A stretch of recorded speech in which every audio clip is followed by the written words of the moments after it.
how can brands get it wrong?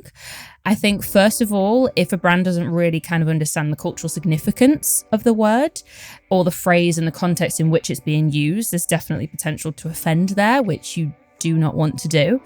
And then I think generally brands are using these slang words in order to connect with Gen Z and Gen Alpha. But if it's not authentic, it's going to have the adverse effect.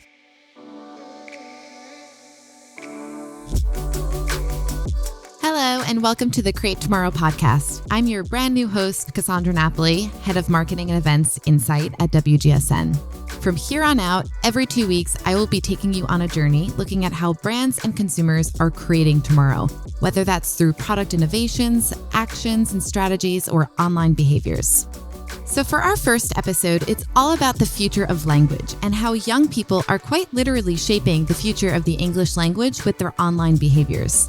I'm talking about Gen Z and Alphas who are developing new terms as a result of online censorship, or maybe just to prevent adults from understanding them. We'll be looking at how brands do and can insert themselves into the conversation, and how niche pop cultural references are really shifting language as new vernacular seeps into everyday conversations. Joining me to explore this topic is Liz Tan, Senior Strategist at WGSN. Hi, Liz. Hi, Cassandra. Thanks for having me. I'd actually like to kick it over to you for about 30 seconds. Can you please tell our listeners who you are and what you focus on here at WGSN? Yes, so I'm a senior events and culture strategist on the Insight team. I research and analyze and write all things youth culture. So I lead our annual youth forecasts. And I also have come from a marketing background, so I work on the marketing strategy pieces as well. Great. Also here today is Mia Jacobs. Mia, please tell our listeners who you are and what you do at WGSN Fashion. Hello, I'm Mia and I'm a strategist on the fashion team, and I specifically cover youth content. So I get to do all of the fun stuff like the festival fashion, street style, and I write our youth drivers forecasts as well. Amazing. Liz, I'm going to come to you first. So you recently published a report on Insight called Decoding Youth's Slanguage. I wanted to kick off with this and ask you, what is Slanguage and where does it originate? It's a very good place to start. It's one of my favorite reports to write because it changes so quickly. It changes all the time. So Slanguage is another word that just means slang term, slang word, but we call it Slanguage. So Slang terms can literally originate from anywhere around the world, from any subculture, community, even like pop culture moments become Slanguage terms. And you can even find them from music, politics, and sports. I have to say that a lot of our Slanguage terms have actually originated from American and British African culture. So pretty sure everyone knows and uses the word or like the term It's giving. It's giving actually derives from an African American vernacular English, specifically from Black Twitter and ball culture, which actually dates back all the way to the 1990s in New York. Amazing. And you highlighted a few terms in your youth forecast that derive from both Gen Z and Alpha Slanguage. Could you share perhaps your top 3 that were maybe most exciting to write about? Ooh, this is a good question. I feel like I sift through so much slang. Then I realized that I also speak in so much slang. Like it was a bit crazy. Okay, my favorite one so far was actually aura. So I think this is a mix between Gen Z and Alpha. So like very Zelfa slang term that's emerging or has emerged recently. So aura just refers to the word vibes because Gen Alpha thinks that saying vibes is really cringe. I'm really sorry to all the millennials out there. I know vibes started with your generation, but that's gone out the window. So if I were to use aura in a sentence, it would be like, how many aura points did I lose when I walked around the office with, I don't know, like toilet paper stuck on my shoes or something? Or you can also say that you can call aura negative or positive. So you can be like, if you say something's like a negative aura, it's like the vibes are off. But if you say positive aura, it means it's great, immaculate. Other slang terms that I had to research, which really got me thinking about Gen Alpha and where the trajectory of Slanguage is going, is like skibidi, So this is my favorite one. Skibidi toilet is just brilliant. Yeah, and I think like the way it came about is just so interesting. It came from a creator online who was a gamer, but skibidi itself has no fixed meaning. It's actually derived from a meme, and the slang term is used to describe something good or bad, or something you use to start a brain rot conversation. I personally have never used it. Have you, Mia? No, I would not have the first clue on how to put that into a sentence, but it's just hilarious to me that it is a word in itself. Yeah, and it's a very interesting one. I have not used it, but brands have used it pretty well. And with Gen Z, I think my favorite one is do it for the plot, where, you know, you're saying it's a phrase to encourage someone to act in a manner that advances their personal narrative, you know, and I think that's like a great way to cheer someone on, but it's also a great phrase that encapsulates like Gen Z's spontaneous mindset. You really, I guess, touched on a really important topic, which is this sort of generational changing of the guard. We've talked a lot about it on Insight in particular. So the internet that I grew up on as a millennial is not the same internet that Gen Z grew up on, right? When Gen Z came of age online and they inherited the internet looked very different when they took over. Interestingly, as you kind of pointed out already, I'd like you to touch more on it in a few seconds, though. There is a sort of generational changing of the guard where Gen Alpha, believe it or not, they're currently aging into their tween and teen years. They're really starting to take over the internet. They have their own slang terms. They have their own humor and wit and sort of meme culture that looked really far into us when Gen Z had their own as millennials. And now it's making Gen Z actually feel old in a way, as you and Mia just pointed out. So I'm curious, where do you think that's going? Will the internet look very different in the next couple of years as Gen Alpha ages online, I guess? I think the internet won't look massively different. I feel like the transition, when the changing of the guard from millennials to Gen Z, it was like a gradual shift, and then some slang terms were adopted by both generations. Like even in the office, people who are millennial or even Gen X also say it's giving this, it's giving that. It's like you just learn how to adopt it, and I think that's the beauty of the internet and how slang is being populated online. I do think the thing that will look very different is the memes.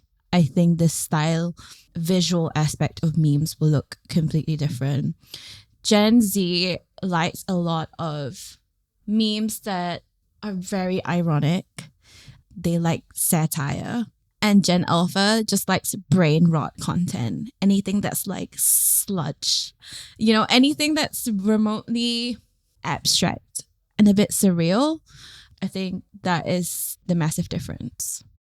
Do you guys code switch in the office? So do you use certain words around certain colleagues, and how much does age play a part? That is a really interesting question.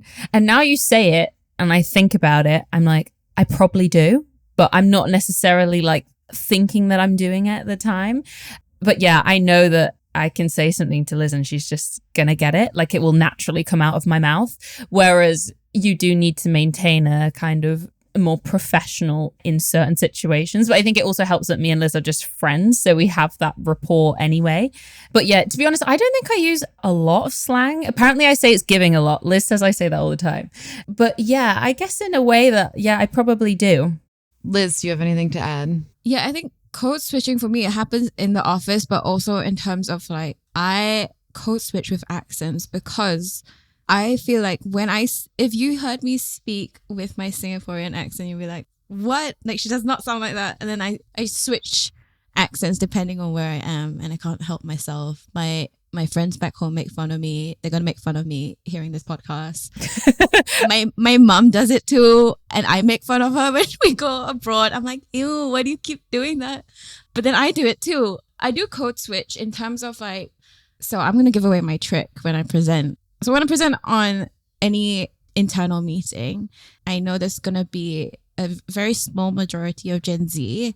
I play up the Gen Z slang so that everyone thinks it's funny. I want to get people laughing. I want them to think like, okay, this is going to be a bit more entertaining. So I do like turn it up a little bit. Okay, I'm going to come over to you now, Mia, and switch gears a little bit. How do brands, particularly in the fashion and related industries, really cater to young people and really insert themselves into the conversation of this language terms that they're using? And I guess more importantly, what happens if they get it wrong? I think it's for brands, it's all about how do they like integrate these slang words and phrases within their marketing campaigns, but in like an authentic way, or capitalize on like the virality of certain words. So of course, I think brat is like a prime example. It's just been crowned 2024 Year of the Word by the Collins Dictionary. But there's been so many nice examples of fashion brands in particular using that within their marketing. So I just saw Princess Polly did like a Boston University campus tour. So where they asked people, what's the most brat thing in your bag? And then brands like Urban Outfitters as well are another brand that does this quite well, because the use of kind of emojis and slang has now just formed part of their tone of voice. So it feels really authentic to them. And then I think as well, there's luxury fashion brands which are really good at doing this, particularly in terms of tapping into like more of the meme culture. So thinking about like Marc Jacobs and Loewe. So on their TikTok, they use this so much to promote their products. But then I think what's quite interesting is if you flip to their Instagram, it's way more serious content. And I think that is very much kind of determined by the audience, which is interacting with it. Obviously, TikTok is more of a Gen Z or Gen Alpha audience, and Instagram is maybe slightly older. So luxury brands are really using these kind of memes and slang phrases to become accessible to a younger audience, which it might not be their primary customer right now, but they are hoping that by building this rapport with them, that they will then grow up and it'll convert into sales when they have the finances to do it. And then also just shout out to Essence, because they're actually the goat of marketing. They are my favorite. Oh, so good. Someone needs to give the social media person a raise. A raise. Yeah, I know. But they are brilliant at capitalizing on all of this. And then just really quickly on how can brands get it wrong? I think, first of all, if a brand doesn't really kind of understand the cultural significance of the word or the phrase and the context in which it's being used, there's definitely potential to offend there, which you do not want to do. And then I think generally brands are using these slang words in order to connect with Gen Z and Gen Alpha. But if it's not authentic, it's going to have the adverse effect. And a brand is going to come off as either, cringe or embarrassing or slightly out of touch, which is something you want to avoid. And then one more thing I think is quite important to talk about is that brands need to be able to determine the lifespan of a slang word and a phrase. And I don't know if you agree, Liz, but there are words now that have just become part of everyday youth vernacular, whether it is like a Riz or Delulu or a sleigh. But then there's those words that are tied to like a culturally significant kind of moment or like pop culture, and there's loads of hype around it. And if you then only start using that word or phrase months after it's happened, you're going to immediately look out of touch or like you missed the boat. So there's a few different ways there that it can go wrong. I think you touched on a really interesting point, is that in the past, many years ago, social media was very much sort of an afterthought, right? And now it is like a core aspect of marketing and the sort of the main strategies that brands are putting out. I'm wondering, do you think that the answer is for brands to hire young people, right? Gen Z and alphas to sort of manage social media, to do copywriting because it's then more authentic? I think it's very dependent on the company and who its target audience is. Like, obviously, if you are primarily going after a youth consumer, then it entirely makes sense to have someone of that age range writing and producing your social content in order to stay tapped into the culture. However, I will say that I think that there is really an art form to copywriting, and not everyone can do it. And it might look easy on social media, but it's a real skill. So I think just in general, kind of like regardless of the age demographic of your marketing team, just making sure that they are present and interactive on the platforms where slang is being used, so they can kind of keep up with what is happening. If there's new words, if there's changes in phrases, if it develops a new meaning, so they are very aware and tapped into what's going on. And then I still think having a shadow board or a focus group is not a bad idea, just to kind of review your marketing content before it's published and to make sure that it is tonally kind of correct as well.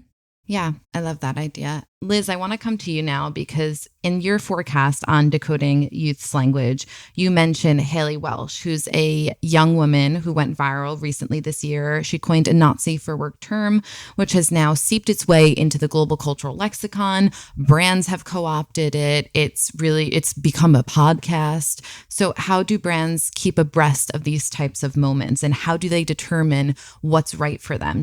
That's a really interesting question. There are many parts to it, and I'll answer it individually. I think for starters, there's so many things that go viral on social media, but what she has done is something that is truly iconic, because I feel like she created this cultural moment that, because it's so normalized on social media to go viral, that when something like this big happens, it will kind of go down in social media history, especially for, younger millennials and Gen Z. We're going to remember that this girl coined or made tuah viral on social media. I also can't believe I'll be saying this on the internet.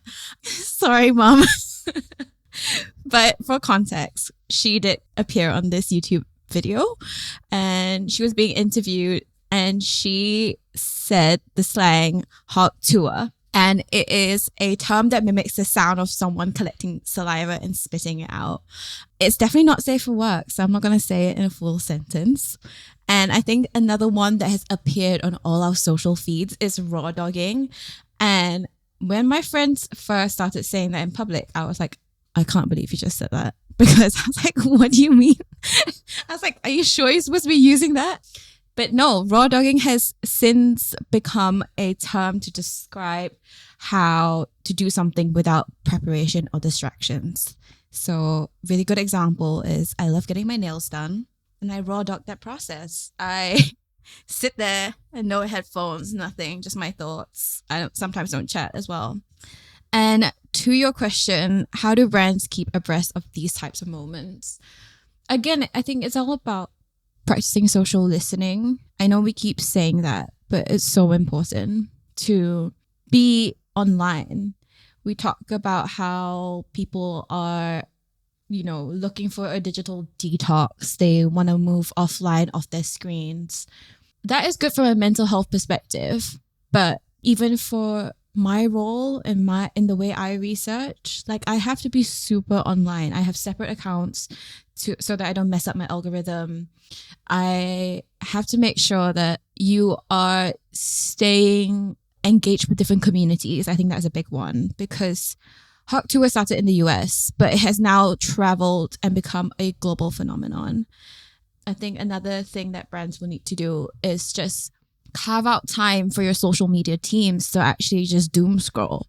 We talk about doom scrolling like it's a bad thing, but you can learn so much from doom scrolling. I just learned that Pluto is out of Capricorn and we're going into the age of Aquarius. I learned so much from doom scrolling. I learned about a lot of animal facts as well. Besides that, I also get to find new cultural moments like Charlie XCX and her Brat Summer.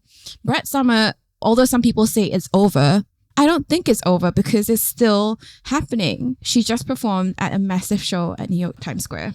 So yeah, I think if I wasn't doom scrolling last night, I wouldn't have seen that.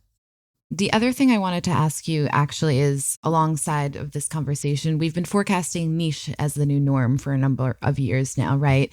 Niche references, niche pop culture kind of becoming the new normal due to accelerated trend cycles, decentralized digital culture, the fact that everyone's algorithm looks very different, right? In the coming years, you forecasted the rise of OIYK culture, or only if you know, where extremely insider and niche cultural knowledge will become the new luxury and signal of social capital. Pop cultural references will be a new code to gain loyal fans and keep them engaged, essentially. So how are you seeing this play out within culture now, particularly as it relates to language and pop culture? I think pop culture moments have, we talked about Brat. I think that's a really good example from earlier, something that we can't ignore. But then you have other pop culture moments that still exist online, because with the internet, younger generations are rediscovering old memes. Something that's super meta is that on TikTok, you can watch old Vine videos. And I grew up with Vine. Like, damn Daniel, I keep seeing it on my feed. Like, he's back.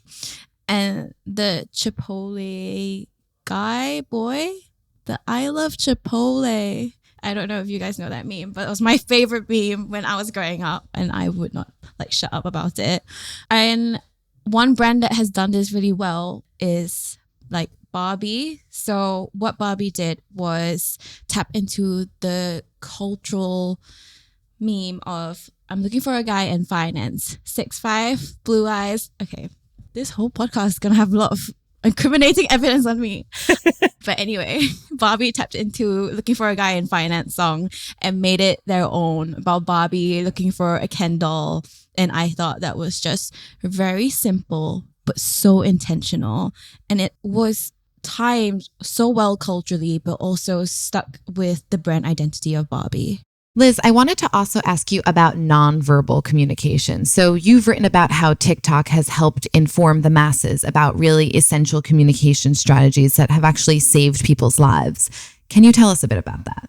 Yeah, so this is something, when thinking about this report, I was like, it's so important for us to talk about nonverbal communication. And there was this story that went viral on TikTok about how this girl was saved from a domestic abusive environment because someone saw her in a car driving on a highway in the US. And what she did was actually put up the universal hand sign for help, which is your palm up, putting your thumb in, and then closing your four fingers.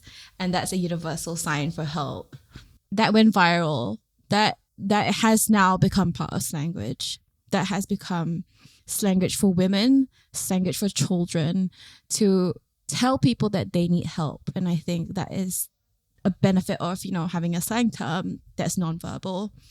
But on a lighter note, we have slang terms or hand signs that have become slang terms like this, where you put your two index fingers together. It's like, the term for it is woo, but it's actually just like you being cute. I'm like, it's spelled UWU, woo. And it's like Gen Z when they were being cute. There is also memes that were images that existed online, but then if you do it in person, it's also like a sign language. So for example, the other day, I went to meet up with a group of friends and we all wore the same top that we got at a sample sale. Not the same top, but the same designer. When we showed up, it was like, that meme where you're both like, oh my gosh, and like you're pointing both hands at each other. That is such an iconic meme, but then when you take it offline, it's just become a sign language as well. Yeah, I wanted to ask about a sort of evolving on the nonverbal communication emoji speak, right? Emoji marketing is definitely far from new. It's pretty overcrowded, but it has kind of taken on a new role in a world where consumers are just really fatigued by just too much advertising, right? So it also kind of acts as a sort of visual aid to add emotion to a campaign. So I want to first come to you, Liz, and ask how marketers are using emojis today and why is this working, particularly in today's climate? From a marketing standpoint, emojis have just become integrated into very essential but subtle use of emojis throughout your marketing campaign. So if you open your inbox, your email inbox, they're using it in the email subject headlines so that it draws your attention to that email. It's really good for newsletter marketing. Another thing that's really commonly used is for like push notifications on your phone. That is so simple, but when used well, it does capture your attention. And I do notice that it does stand out in people's notification centers, especially when it comes to sale season. So, during Halloween, it will be like Halloween emojis. And then when it comes to Christmas period, it'll be like the gifting box, bows, things that really send subtle messages to your brain. Like, okay, I know it's Christmas time. Like, I know you want to start shopping. So simple, but it works. And Mia, what about from a design point of view, right? Should designers be paying attention to online culture? And when it comes to emojis, are these really seeping into product design in new ways in 2024 and 2025? Yeah, that's An interesting question. And what I will say is that from a fashion perspective, rather than emojis, designers are more likely to tap into like your slogan graphics in order to capitalize on the kind of like meme culture. So we have been talking a lot about like the 2010s resurgence coming back, like the whole Tumblr era and aesthetic.